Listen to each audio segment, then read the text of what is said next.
Assalamualaikum warahmatullahi wabarakatuh.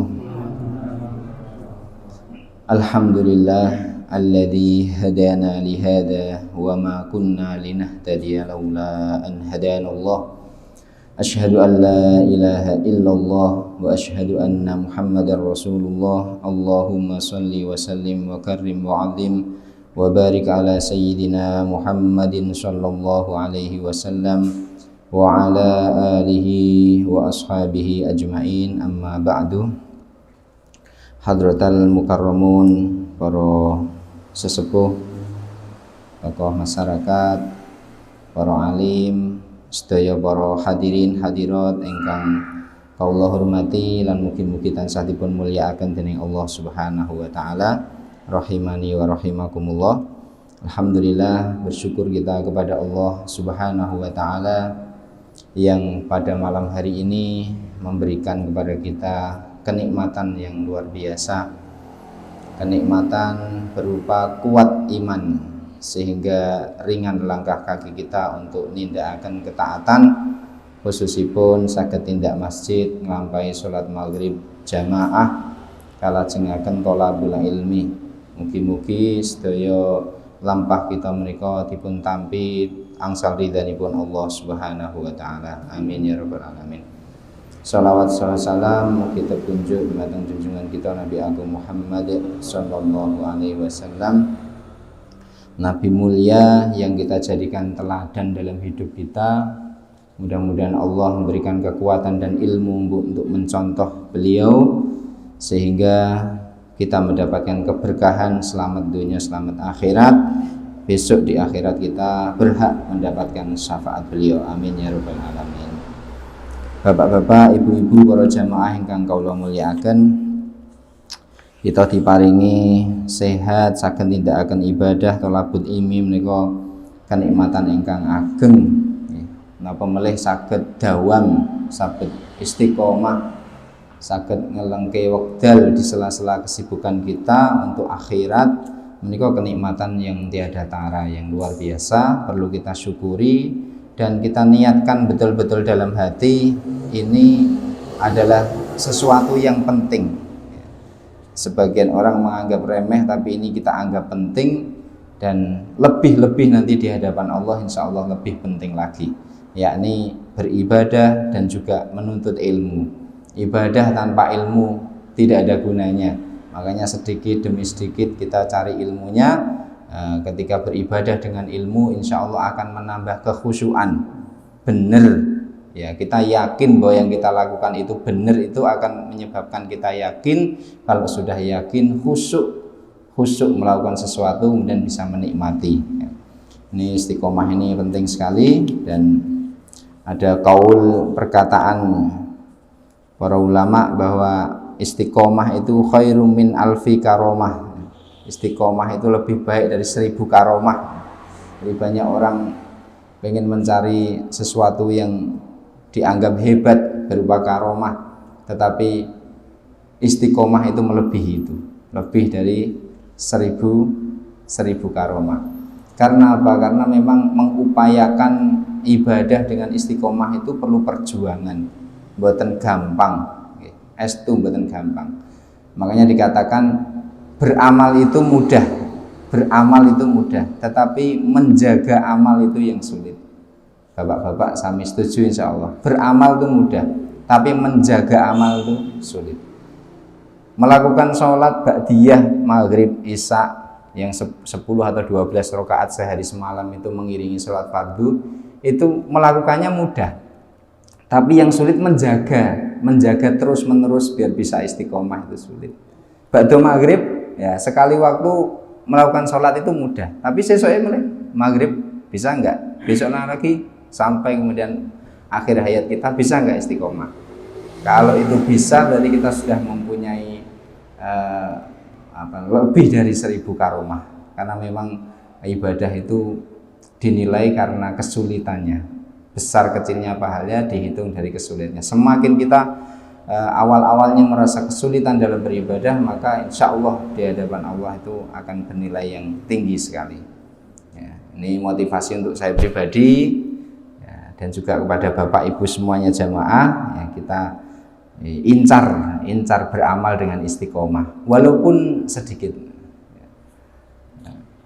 Jadi amal itu dihitung dari dawamnya atau istiqomahnya di hadapan Allah. Kecil tapi terus menerus itu akan menjadi besar. Apalagi di majelis seperti ini Bapak Ibu, di majelis ini kita akan mendapatkan perlindungan malaikat yang tidak kelihatan di atas kita ini. Ketika nanti malaikat itu kembali kepada Allah, ditanya oleh Allah dalam hadis itu yang panjang itu, engkau tinggalkan hambaku di bumi, di dunia itu sedang apa? Mereka sedang buat majelis. Di sana ngapain? Di sana sedang membahas tentang kalam-kalam, membahas tentang surgamu ya Allah. Ketika mereka mendengar surgamu, apa yang mereka kehendaki? Mereka ingin sekali masuk surga. Kemudian ada apa lagi mereka di sana? Membahas tentang nerakamu ya Allah. Terus apa yang mereka inginkan setelah mengetahui tentang neraka? Mereka ingin dijauhkan. Kemudian Allah SWT berfirman, ampuni orang-orang yang ada di majelis itu. Jadi kita membuat majelis ini selain mendapatkan pahala juga mendapatkan ampunan. Karena ini keistimewaan dari umat Nabi Muhammad itu ada two in one, ada yang three in one. Jadi sekali melakukan amal tapi langsung dapat 2 atau 3 sekaligus. Nah, ini satu ibadah yang perlu kita kejar karena ini adalah keistimewaan dari umat Nabi Muhammad. Ya. Jadi kita diampuni insya Allah. Ya. Malaikat bertanya, ya Allah, di sana itu ada orang-orang yang ikhlas dan ada yang tidak ikhlas. Bagaimana kondisinya dengan orang-orang yang di majelis ilmu itu dia datang hadir tidak ikhlas? Ditanya. Kemudian Allahu a'lam, Allah yang paling tahu terhadap keikhlasan hambanya. Allah SWT berfirman, keberkahan, atas keberkahannya orang-orang yang ikhlas di majelis itu, maka aku ampuni semua baik yang ikhlas maupun yang tidak ikhlas. Masya Allah. Jadi datang ke majelis ilmu itu boh ikhlas bohra gitu. Boh neng jeru, boh neng jabo ya. Lihat ustadznya maupun tidak, hanya mendengar, itu semuanya digolongkan satu majelis dan mendapatkan pengampunan dari Allah Subhanahu wa taala. Amin ya rabbal alamin. Nah, ini motivasi yang selalu senantiasa kita pegang Bapak dan Ibu. Ini menjadikan kita akan semakin semangat untuk senantiasa mengkaji ayat-ayat Allah dan hadis dari Rasulullah Shallallahu alaihi wasallam. Kita sudah memasuki hadis ke-7 yang pada pertemuan lalu kita baru mendapatkan sebagian saja dan kita akan tuntaskan pada pertemuan kali ini, yakni hadis ke-7, hadis yang pendek. Kita bisa buka dalam kitab halaman 16. Kita ulangi lagi membaca karena ini hadis yang sangat pendek sekali. Dan sebagian kita insya Allah sudah mulai ada yang hafal inti dari hadis itu, matannya. Hadis ke-7, agama itu nasihat. An Abi Ruqayyah Tamim bin Ausin Ad-Dari radhiyallahu anna Nabiyya sallallahu alaihi wasallam qala ad-dinu an-nasihah. Qulna liman? Qala lillahi wa li kitabihi wa li rasulihi wa li a'immatil muslimina wa ammatihim. Rawahu Muslim. Dari Abu Ruqayyah Tamim bin Aus Ad-Dari radhiyallahu anhu. Abu Ruqayyah itu kunyahnya Tamim Ad-Dari. Ini berarti Tamim Ad-Dari ini dia mempunyai anak, tetapi anaknya perempuan, sehingga disandarkan kunyahnya pada anak perempuannya, yaitu Abu Ruqayyah, bapaknya Ruqayyah. Putrinya namanya Ruqayyah. Namanya adalah Tamim bin Aus Ad-Dari radhiyallahu an. Ini hadis ini dinukilkan oleh Imam An-Nawawi dalam kitab Arba'in An-Nawawi, berasal dari sahabat Tamim Ad-Dari. Yang profil Tamim Ad-Dari pada kesempatan yang lalu sudah sempat kita singgung sekilas, sekilas sejarah beliau. Yang paling penting dari Tamim Ad-Dari adalah Beliau sebelumnya adalah pemeluk agama Nasrani, bahkan menjadi pimpinan agama Nasrani di sana, menjadi pendeta. Jadi pendeta agama Nasrani, masuk Islam pada tahun ke-9 Hijrah, ya, 1 tahun atau kurang dari 2 tahun sebelum meninggalnya Rasulullah SAW di Madinah. Jadi detik-detik akhir dari kerasulan Rasulullah di Madinah, beliau datang ke Madinah memeluk agama Islam. Lalu beliau hidup sepeninggal Rasulullah menjadi orang yang taat. Yang terkenal adalah beliau senang qiyamul lail dan membaca Al-Quran. Ini yang paling terkenal dari Tamim Ad-Dari. Dia isi hari-harinya penuh dengan ibadah dan bertaubat, serta yang terkenal adalah senang mengulang-ulang membaca Al-Quran, dan juga qiyamul lail dia istiqomahkan sampai akhir hayat. Dikisahkan beliau meninggal pada tahun 40 Hijrah. Jadi beliau meninggal di Palestina. Setelah dari Madinah, beliau sempat bersama dengan Khalifah Abu Bakar As-Siddiq, kemudian menangi sahabat Umar ibnu Khattab. Setelah Umar ibnu Khattab, Islam dipimpin oleh Khalifah Utsman ibnu Affan. Setelah Utsman ibnu Affan meninggal dibunuh setelah itu beliau hengkang dari Madinah, kembali berdakwah dan meneruskan ibadah di negerinya asalnya, yaitu di Palestina. Jadi beliau meninggal pada tahun ke-40 Hijrah. Ini adalah sahabat Tamim Ad-Dari. Tidak banyak hadis yang diriwayatkan oleh beliau daripada sahabat-sahabat yang lain, karena memang perjumpaan dengan Rasulullah itu tidak lama. Namun yang sangat terkenal dari Tamim Ad-Dari yang membuat dia mulia di hadapan kaum muslimin, walaupun dia hanya berjumpa dengan Rasulullah hanya 1 tahunan, adalah karena beliau pengalaman bertemu dengan sosok yang diperkirakan oleh para ahli itu sebagai Dajjal atau Al-Jassasah, binatang yang besok keluar pada akhir zaman, yang bisa berbicara dengan manusia, yang berbulu lebat seakan-akan tidak bisa diketahui mana kepala mana kakinya. Beliau pernah berjumpa itu dengan awak kapalnya yang terdampar di sebuah pantai. Lalu diterangkan di situ, kemarin kita sudah sampaikan, bertanya tentang apakah kamu dari Arab, apakah di Arab sudah lahir seorang yang namanya Ahmad, Muhammad, ya, beruntunglah orang yang memeluk agama Muhammad menjadi pengikutnya. Lalu Tamim Ad-Dari penasaran, mencarilah di Madinah dan masuk Islam di sana. Ini ya, Tamim Ad-Dari, sehingga ini sahabat yang mulia dikarenakan menjadi perantara kita tahu tentang tanda-tanda besar datangnya hari kiamat, khususnya yang 10 tanda itu. Di antaranya munculnya Al-Jassasah dan Ad-Dajjal. Nah, kalau dipelajari hadis itu rodok ngeri-ngeri sedap gitu. Ternyata sudah tahu kalau Nabi Muhammad diutus dan sudah dekat hari kiamatnya. Ini Tamim Ad-Dari. Kita lanjutkan isi dari hadis yang dibawa oleh Tamim Ad-Dari. Ini adalah Rasulullah SAW menyampaikan ad-dinu an-nasihah. Ad-dinu an-nasihah. Agama itu hakikatnya tiada lain adalah an-nasihah. Agama itu tiada lain, sebetulnya isinya itu, dasarnya, pokoknya itu adalah an-nasihah. Jadi agama itu kan terdiri dari banyak hal. Syariat banyak, tetapi di sini Rasulullah menyampaikan dengan jawamiul kalimnya, dengan kalimat yang pendek tetapi sangat-sangat dalam maknanya.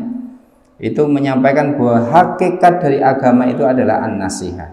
Bukan berarti yang lainnya tidak penting, tetapi ini esensi dari agama itu adalah an-nasihah. Lalu sahabat bertanya, ini ciri sahabat, ciri para sahabat itu dalam hal kebaikan itu ngejar. Kalau belum paham ditanyakan untuk dilakukan, bukan bertanya untuk memperdebatkan atau membenarkan pendapatnya. Ini ciri sahabat. Setelah mendengar sami'na wa ata'na, karena yang di hadapan yang ditanya adalah seorang Rasulullah SAW, dan pasti akan mendapatkan jawaban.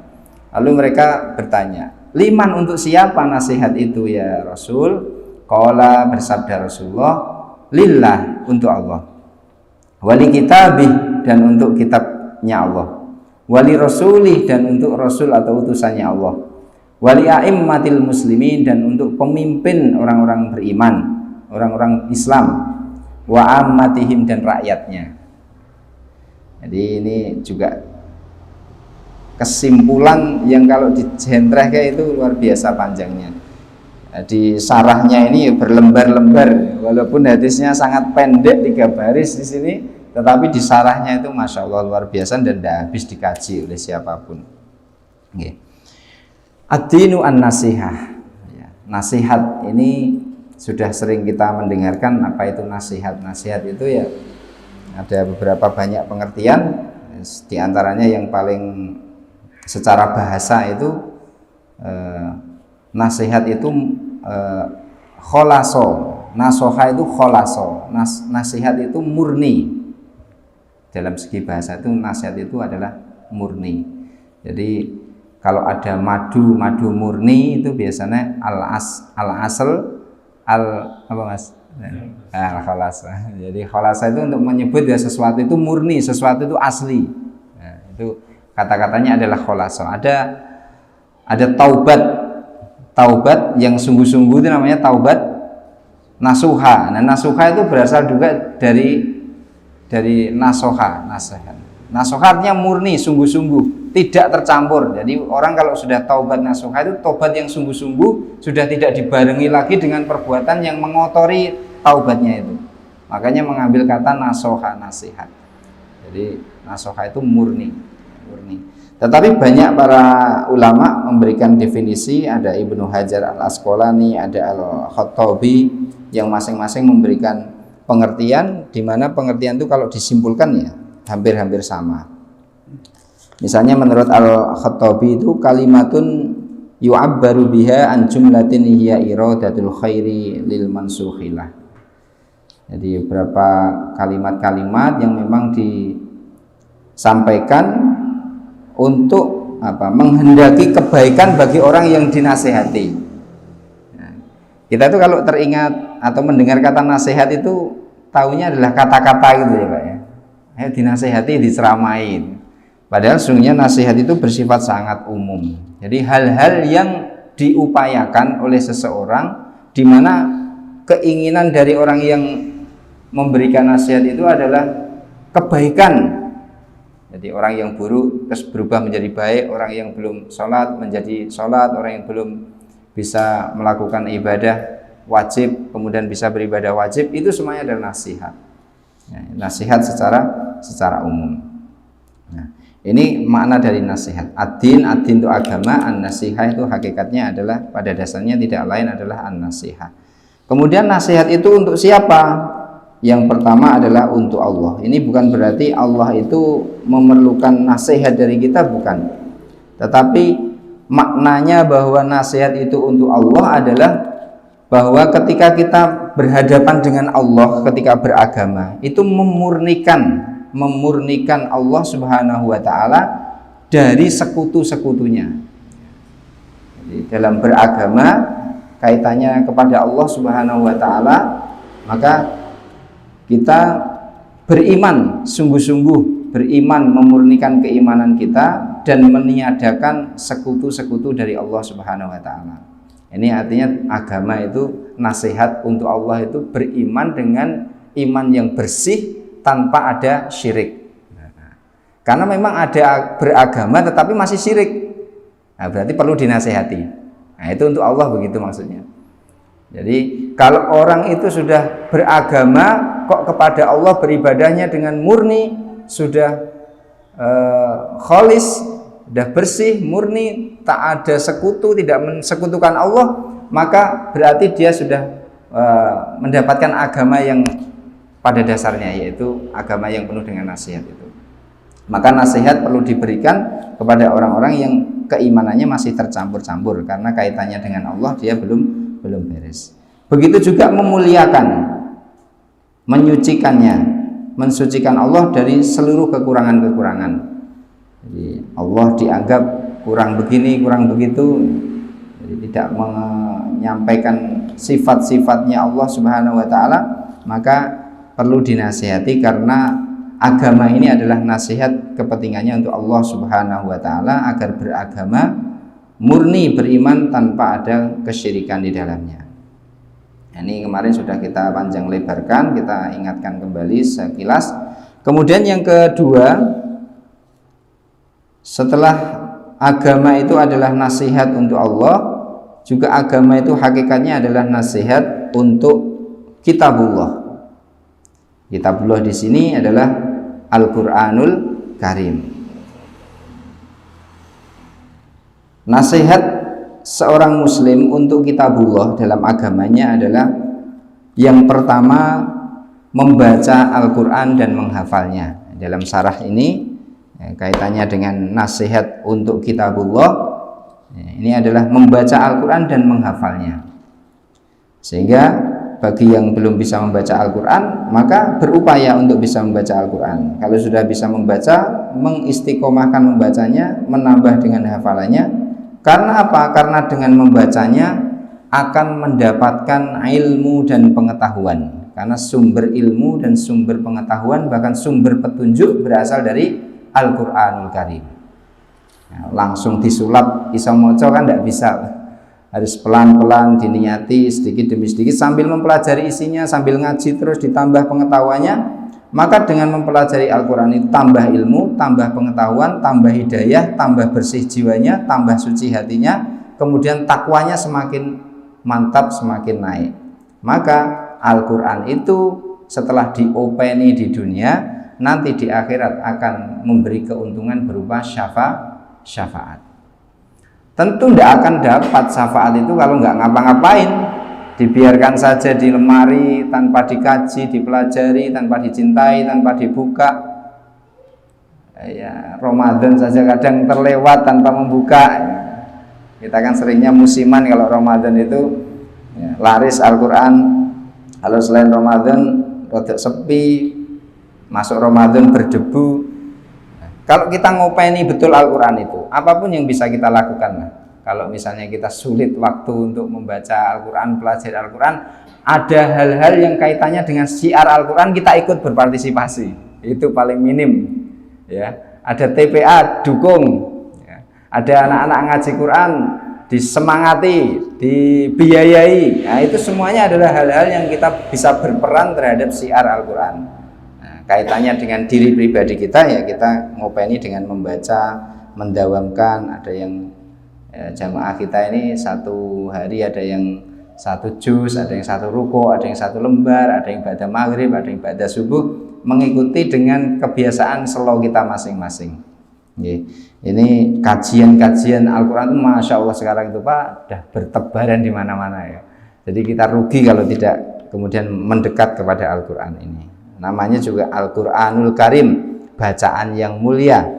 Maka kemuliaan hidup kita salah satunya sumbernya adalah dari Al-Quran ini. Namanya Al-Quranul Karim. Kita lihat aja ya Pak ya, kaitannya dengan Al-Quran itu semua mulia loh.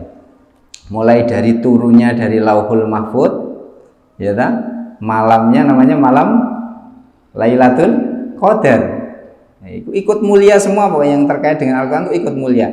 Malamnya Lailatul Qadar. Bulan diturunkannya Al-Quran menjadi bulan paling mulia, namanya bulan Ramadan, nuzulul Quran. Kemudian yang membawa malaikat itu wahyu, pembawa wahyu menjadi malaikat yang paling mulia, malaikat Jibril. Turun kepada manusia, juga manusia paling mulia di antara para manusia-manusia yang mulia, paling mulia. Bahkan diberi Allah hak untuk syafaat di hari kiamat saking mulianya. Diturunkan karena untuk memberi rahmat bagi alam semesta.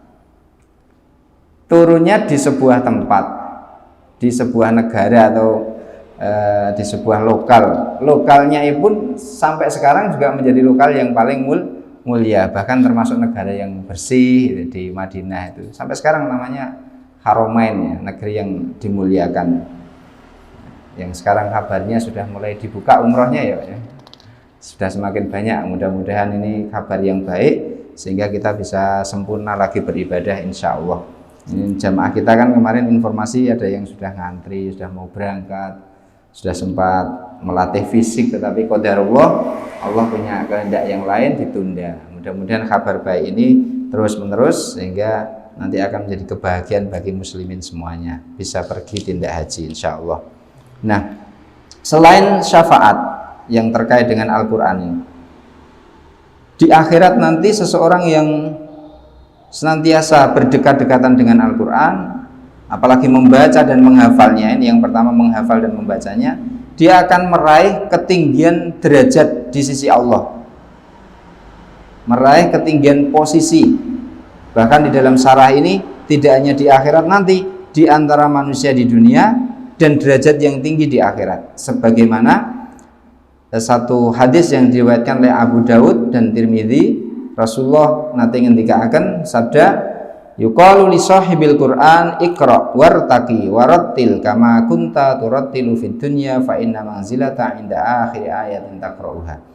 Bacalah Al-Qur'an itu, lalu naiklah dan tartilkanlah sebagaimana kamu membaca Al-Qur'an itu dengan tartil ketika di dunia. Karena sesungguhnya kedudukanmu terdapat pada ayat terakhir yang kamu baca dari Al-Quran. Nah, ini menjadi ayat penyemangat, hadis penyemangat bagi orang-orang yang menekuni di bidang hifdzil Quran, untuk menghafalkan Al-Quran. Nah, tentu terhadap Al-Quran tidak berhenti di membaca dan menghafal, tetapi selanjutnya di sini disarah membaca, menghafal, lalu membaguskan bacaan, yaitu dengan tartil. Karena apa? Membaca dengan bagus, tartil sesuai kaidah ilmu tajwid yang fasih, itu ternyata bermanfaat, berpengaruh ke dalam hati, semakin menambah kekhusyuan. Ya, memang huruf-huruf Arab itu kalau dilafadzkan berbeda sekali dengan huruf-huruf selain Arab. Teman-teman banyak bercerita itu, masya Allah. Untuk kesehatan juga bisa itu membunyikan huruf-huruf Arab sesuai dengan makhrajnya. Jadi orang-orang yang membaca Al-Quran dengan baik, dengan fasih itu paru-parunya, jantungnya, tenggorokannya itu ada keterjagaan karena keluarnya huruf itu beda dengan kita. Nah, huruf-huruf Al-Quran keluarnya sangat unik dan itu karunia dari Allah Subhanahu wa Ta'ala. Terus belajar ya, karena ini bermanfaat insya Allah. Kemudian yang berikutnya terkait dengan Al-Quran, agama ini nasihat untuk kitabullah adalah mendalami makna-makna Al-Quran. Ini juga tingkatan lanjutan setelah membaca, menghafalkan, kemudian mentartilkan, membaguskan suara untuk membekas di hati. Lalu yang terpenting setelah itu adalah mentadaburinya ayat per ayat, dimaknai. Karena Al-Quran itu akan menjadi petunjuk bila ayat-ayatnya kita memahaminya sedikit demi sedikit. Alif Lam Mim dzalikal kitabu la raiba fihi hudal lil muttaqin. Menjadi petunjuk bagi orang-orang yang bertakwa. Bagaimana biar petunjuknya itu datang? Adalah dengan sedikit demi sedikit mentadaburinya, mempelajarinya. Makanya di beberapa masjid, ya, ini hanya cerita saja karena lokal itu beda-beda. Di Jawa Timur atau di tempat yang lain itu kadang tadarus Al-Quran Ramadan itu dalam rangka untuk tadabur itu sekarang udah mulai ada terjemah. Jadi baca misalnya qul ya ayyuhal kafirun, katakanlah wahai orang-orang kafir, la a'budu ma ta'budun, diterjemahkan per ayat itu. Tadarus begitu di bulan malam-malam bulan Ramadan. Ya orang iso khatam akhirnya.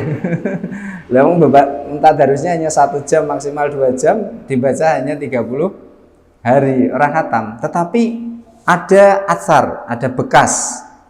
Ketika setelah selesai tadarus minimal ono sing nyentel ra ketang saayat, oh ada peringatan, oh ada cerita, ada kisah di Al-Qur'an. Jadi ngerti. Bukan membaca itu tanpa manfaat, membaca jelas manfaat seperti yang saya sampaikan kemarin. Seperti analogi keranjang itu ya kemarin, diisi banyu, diisi air. Nah, air itu akan membersihkan bagi orang yang baca Al-Quran, itu salah satu fungsinya.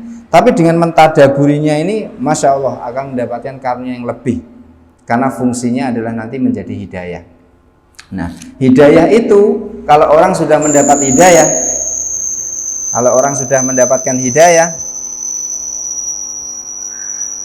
iklan.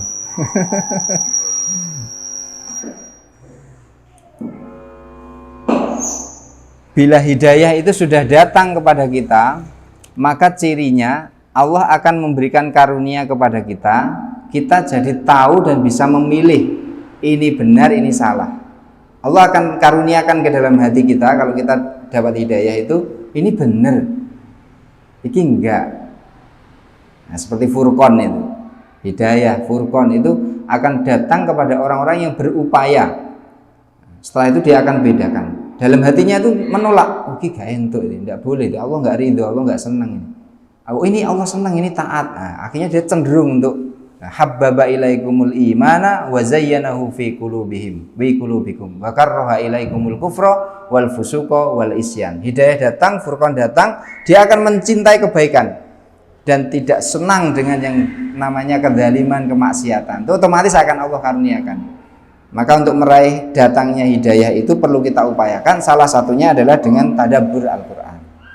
Ada kajian tafsir, ada kajian makna-makna Al-Quran. Ini semuanya bisa kita raih, bisa kita usahakan. Oke. Ini yang ketiga, yang terkait agama ini adalah nasihat untuk kitabullah. Nah, ini disinggung kita ya, disitir dalam Al-Quran surat Muhammad surat ke-47 ayat 24. Afala yatadabbaruna al-Qur'ana am ala qulubin aqfaluha. Maka apakah mereka tidak memperhatikan Al-Quran ataukah hati mereka terkunci? Jangan sampai kita menjadi orang yang hatinya terkunci seperti surat Muhammad ini, senantiasa memperhatikan Al-Quran. Karena Pak, Ibu, ternyata ilmu pengetahuan ini terungkap itu ada banyak yang inspirasinya dari Al-Quran. Ada yang banyak inspirasinya dari Al-Quran. Banyak sekali buku-buku yang udah sekarang tentang astronomi, tentang biologi, tentang anatomi tubuh, tentang tahap-tahap janin ada dalam kandungan, berapa tahap. Itu ternyata inspirasinya itu mungkin ada peneliti yang menemukan itu, tapi setelah dimunakosahkan, diceritakan di depan umum sidang terbuka gitu, diketahui bahwa itu penelitianmu itu sudah ada di Al-Quran, sudah 14 abad yang lalu. Akhirnya dia cocokkan, kok Al-Quran berbicara, padahal aku neliti bertahun-tahun. Masuklah Islam dia. Sudah ada wahyu dari Allah disampaikan oleh Muhammad, dan banyak inspirasi-inspirasi yang datang melalui Al-Quran. Nah, kadang-kadang itulah uniknya ya. Orang-orang yang di sana dapat hidayah, pelajari satu ayat, dia masuk Islam. Dia dapat poin, lalu bersungguh-sungguh dalam beragama. Tapi kadang-kadang karena kita Al-Quran ini kita jadikan sebagai jimat saja, maka tidak kunjung mendapatkan hidayah yang sesungguhnya. Tapi orang-orang yang di sana dengan kesungguhan, Allah takdirkan membaca satu ayat, lalu dipelajari, ditekuni, menjadi hasil penelitian, lalu dia menjadi seorang agamawan yang sungguh-sungguh, menjadi penyiar agama, pendakwah. Itu sudah di banyak negara-negara Eropa itu sudah luar biasa. Ini karena fokusnya ada di tadabbur. Memang Al-Quran itu perlu diungkap, perlu ditadaburi. Nah, ini menjadi PR kita bersama untuk senantiasa sedikit demi sedikit menambah ilmu tentang tadabbur Al-Quran. Tadarus, kemudian tadabbur. Kemudian yang berikutnya terkait dengan Al-Quran adalah mengajarkannya pada generasi Muslim. Alhamdulillah ini sudah semarak di mana-mana ini. Ada TPA, ada MDQ, MDTQ, di tempat kita juga ada MDTQ. Alhamdulillah kita lihat semarak dalam mempelajari Al-Quran. Dimotivasi oleh Rasulullah, khairukum man ta'allamal Qur'ana wa 'allamah. Sebaik-baik kamu adalah orang yang belajar Al-Quran, wa 'allamah, dan orang yang mengajarkan Al-Quran. Nah, ini hadis yang ditampilkan di dalam syarah ini. Kemudian yang berikutnya, yang terakhir adalah memahami dan mengamalkannya. Ini yang tidak kalah pentingnya dari setelah kita ngopeni Al-Quran, membaca, mentartilkan, menghafalkan, mentadaburi, mengajarkannya, mendakwahkannya, adalah setelah paham kita mengamalkan Al-Quran.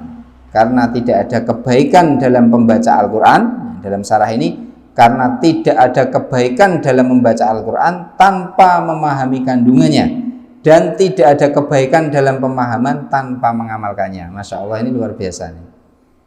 Jadi kalau baca-baca bagus, apal-apal banyak, kemudian dia banyak ilmu tentang Al-Quran, juga jadi guru Al-Quran, tapi ternyata isi Al-Quran nggak diamalkan.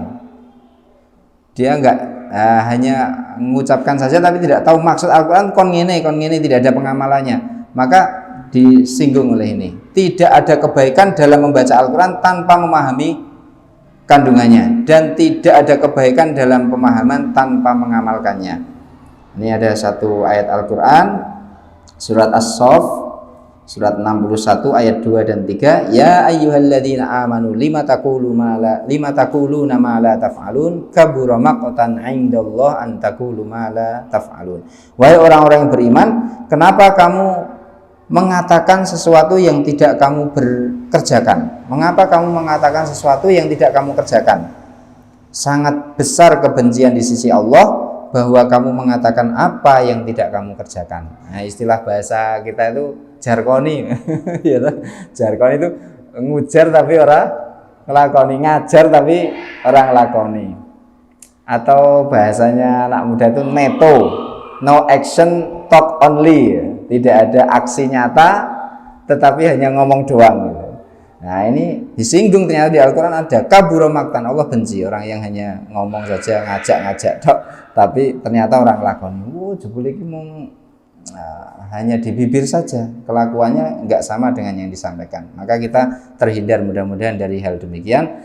Kita tahu, kita lakukan. Kita tahu, kita lakukan. Setelah dilakukan, kita istiqomahkan. Kita usaha untuk ikhlaskan semata-mata karena Allah. Insya Allah nanti bernilai di hadapannya. Amin ya rabbal alamin.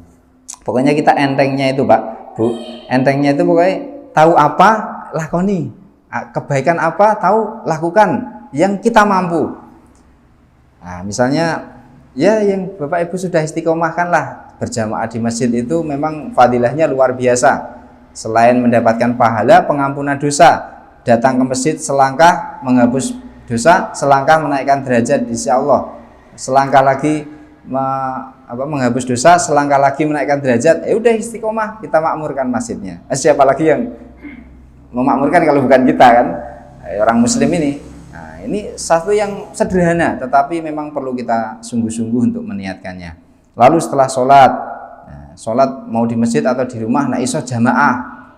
Nah, itu juga termasuk hal-hal yang kecil. Mbah ning masjid atau memang sholatnya di rumah, nah iso jamaah. Nah, itu kan sholat jamaah dengan sholat sendiri sudah berbeda nilainya gitu. Nah, itu perlu kita raih karena tahu. Kalau sudah tahu, lakukan. Oh, ada lagi sholat ba'diyah. Jaminannya Allah luar biasa untuk sholat ba'diyah itu. Berarti sholat ba'diyah kita tekuni. Ada orang meninggal dunia. Meninggal dunia itu berarti syariatnya sebaiknya sampai menyolatkan jenazah. Kan sudah tahu menyolatkan jenazah itu pahalanya besar. Gitu. Lalu sampai menguburkan sampai di liang lahatnya, mendapatkan pahala gunung Uhud. Mendapatkan gunung Uhud. Jadi orang kalau fastabiqul khairat tuh sesuk golek meneh wong mati sapa meneh. Kok ora ono layat ya, aku pengen untuk ganjaran gunung Uhud ya. Jadi orang kalau sudah punya pemahaman yang baik lalu dia punya niat untuk mengamalkan terus semangat ya. Karena tahu oh ini ada manfaatnya. Tapi sayang Pak, di tempat kita memang ya inilah karena kita belajar terus, bisa semakin tahu semakin kita satu bahasa, satu masyarakat lalu kompak. Oh, kudune ngene, secara agama ngene. Orang kalau meninggal dunia itu kan mayat itu mengharapkan kita mensolatkan. Bahkan kalau ada 40 orang yang mensolatkan jenazah itu, dia beriman kepada Allah, tidak dicampuri dengan syirik, Allah akan membebaskan siksa kuburnya sampai hari kiamat.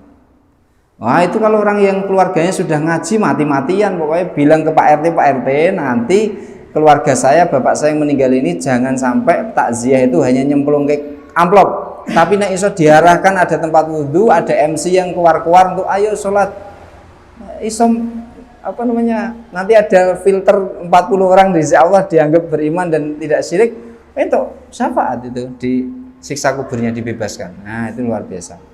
Kadang-kadang itu tradisi kita kan nyemplung ke kotak, menemui ahli warisnya, terus seling. Kadang amplopnya ora di sini, pernah saya ikut ngitung itu, amplopnya gede ora di sini. Karena dia membebaskan masyarakat sosial aja.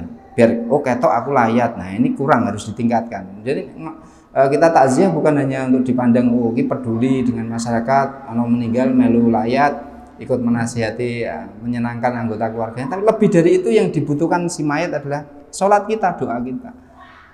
Wong kita bisa sholat doanya apa enggak itu kan Rakyat tuh Pak. Sementing unduk gitu ya. Salat tuh ora ono suarane yo. Ketok salat sampai. Sesuk nah sinau. Jadi salah yo mayitnya ora bakal protes ya. Jadi kenapa kita nggak buat syiar ya pokoknya nggak ada layat takziah kecuali kita mensolatkan. Mbah dewe mbah apa. Itu menjadi satu tradisi yang perlu kita biasakan. Nah ini kok mandek tekan Al-Quran ya. Kajian kita masih baru sampai lillahi dan wali kitabihi. Insya Allah besok kita lanjutkan wali rasulihi. Mohon maaf kita belum bisa menyelesaikan ini karena saya anggap ini satu yang penting sehingga untuk menasihati saya sendiri pribadi dan juga untuk bapak-bapak sekalian. Mudah-mudahan yang sedikit ini ada kemanfaatannya. Kita akan melanjutkan pada episode berikutnya. Insya Allah Allah karuniakan kesehatan kepada kita semuanya. Amin ya rabbal alamin. Subhanakallahumma bihamdika asyhadu an la ilaha illa anta astaghfiruka wa atubu ilaik. Wal afu minkum. Assalamualaikum warahmatullahi wabarakatuh.